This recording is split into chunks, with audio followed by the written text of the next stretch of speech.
morning, campers. It is morning, I think. No, it's not morning yet. It's still night. It is 22:41 Eastern Standard Time. We are in Charleston, West Virginia. In half a mile, keep left to continue on I-64 West. Follow signs for I-64 West, Huntington. Excellent. We are in Charleston, West Virginia. Lovely town. Whoop, ambulance.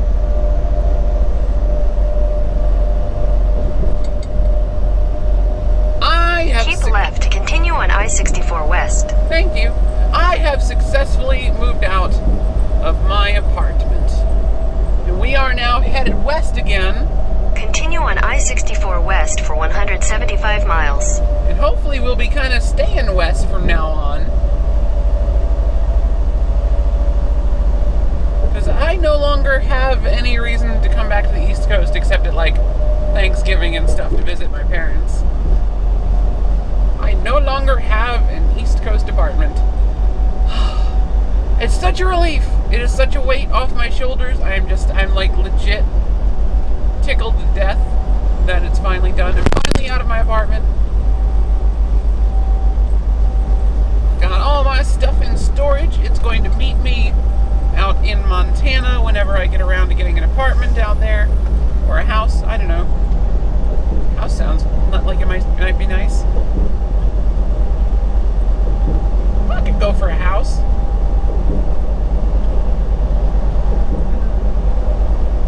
But success has been had. The move was accomplished.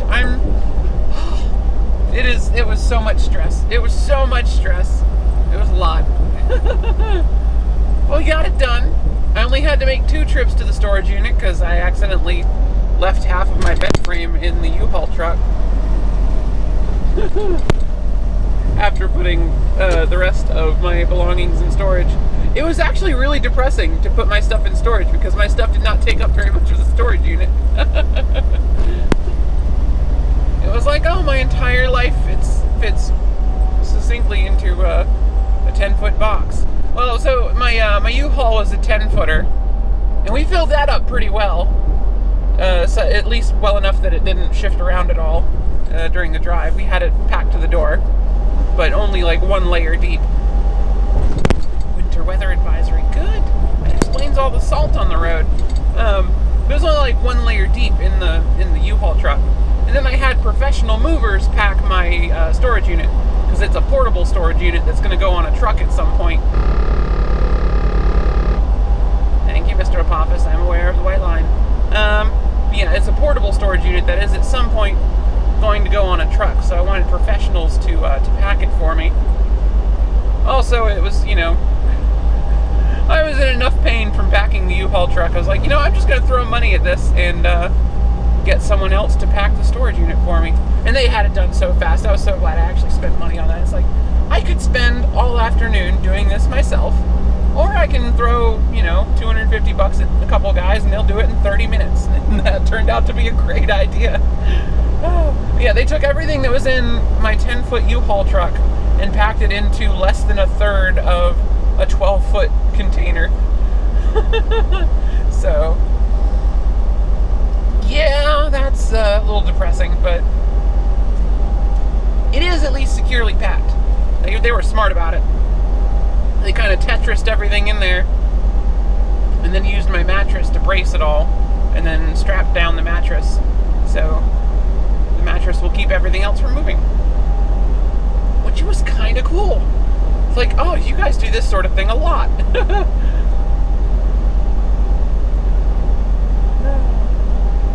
So that was nice. We're in South Charleston, West Virginia right now. Cruising on through the state of WV.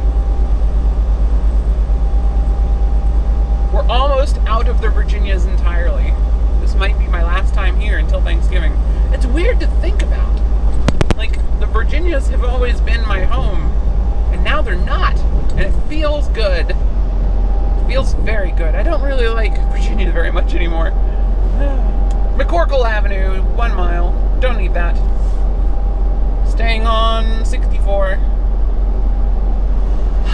It's very late. We're on night shift again. It's, you know, 10:45 p.m. and we're only a third of the way into our driving shift for the day. So we'll be up until the wee hours of the morning once again. But it's going all right. It's going all right. I'm doing all right. I've been getting good sleep during the day, so I've been able to stay up most of the night. Still getting tired earlier than I would if we were running on day shifts, but honestly, daytime is so short still that it's not, I don't think day shift would go much better. But, you know, once it stops getting dark so early, I think we'll try and stay back on day shift to just keep things diurnal. I do better at that. Like, I went to bed yesterday right at sunrise, and I woke up less than an hour before sunset. It's like, oh, that's depressing. I got an hour of sunlight today, and it was cold, so it wasn't even a good hour.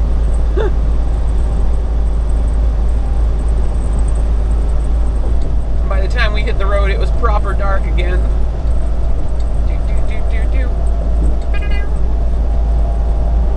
Are you passing me on the right? No, cool. Oh, you're going way far left. That's fine. I'd rather you pass me way over there than on my right. Especially because the right lane's exiting and I don't want people to get pinned between me and the exit ramp. Whoop. Easy, Apophis. Don't go into that lane.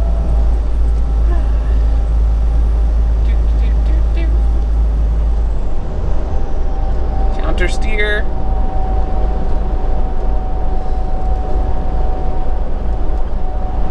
Hi.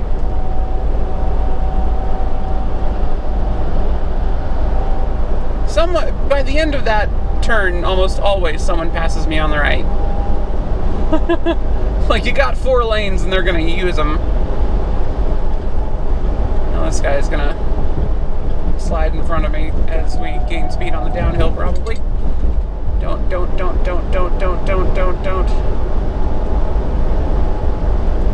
Please do not get in front of me. You are very close. Stay in your lane. Stay in your lane.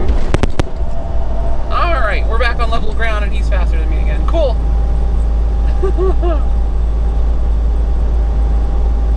That downhill moment brought to you by Adaptive Cruise Control, with the fancy fuel-saving technologies kicking it into neutral gear as we went down that slight incline. So we picked up a little bit of speed there, carried it out onto the flat bit so the truck didn't have to work too hard.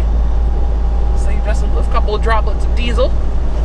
It's a cool feature. I really like that. It saves me quite a lot of money in fuel. We're still sitting at 8.1 miles per gallon lifetime for this truck, which includes all of the times I spend sitting around not driving with the engine running, which is a lot because I don't have an APU in this truck.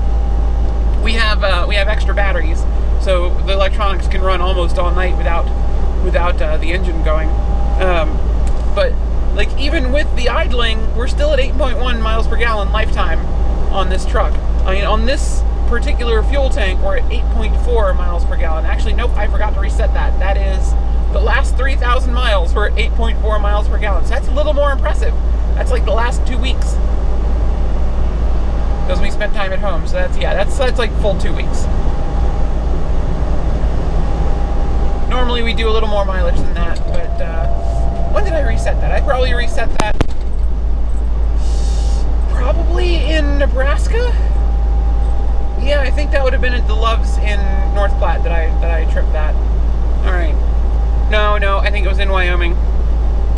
Yeah, because I think we did 2,000 miles from Wyoming to Pennsylvania, and then we've probably done about 1,000 miles crisscrossing Virginia, and headed west out of home time. Hello, fast person. Alright, well, I will see you guys in the next video, assuming I get this posted nice and quick. I don't know. I'm having a little bit of trouble getting the GoPro to talk to the tablet right now, because of course. So hopefully we'll see if that gets sorted out. I might also have a solution for my laptop. We'll see. Thank you guys so much for watching. My name's Eliodare, Azarigo17 on Twitch, Eliodare everywhere else. No apostrophe in the usernames because apostrophes confuse computers. Thank you guys so much for watching. Have a great day. Come say hi on Twitter. That's where I am most of the time. Bye!